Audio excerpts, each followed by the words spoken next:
ஆக்சுவலா இதுதான் நம்மளோட ஷாப் அப்படின்னா, இப்ப நான் கஸ்டமர் அப்படின்னா, சோ இந்த ஷாப் வந்து நான் எப்படி நம்பணும் அப்படின்னா, இப்ப பாருங்க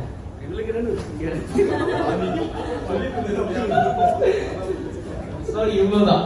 கஸ்டமர் வந்து நம்மகிட்ட விழுகணும், அப்பதான் அந்த கிரியேட் ஆகும். இப்ப இவங்க 4 பேர்த்தையும் நான் ஏன் கூப்பிடுறேன் அப்படின்னா நம்பிக்கை. இப்ப இவங்க தான் பிராண்ட், என்னோட பிராண்ட் இல்லையா சார்? Thank you sir. சோ நான் இதே இந்த பிராண்ட் நம்பிக்கை இல்லாம நான் விழுந்திருந்தேன்னா கீழே விழுந்திருப்பேன்.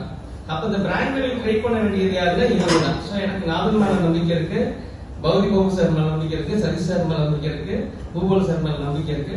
சோ நான் சொல்லாம நான் விழுந்தாலும் அவங்க எனக்கு பிடிப்பாங்க. சோ இதுதான் சிம்பிள் கான்செப்ட்.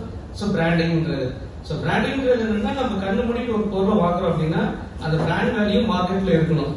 இந்த பிராண்ட் வாங்கினா கண்டிப்பா அந்த பிராண்ட் வந்து நல்ல பிராண்ட் அப்படின்னு. சோ அப்ப கஸ்டமர் கண்ணால வந்து நம்ம விழுந்துட்டே இருப்பாங்க.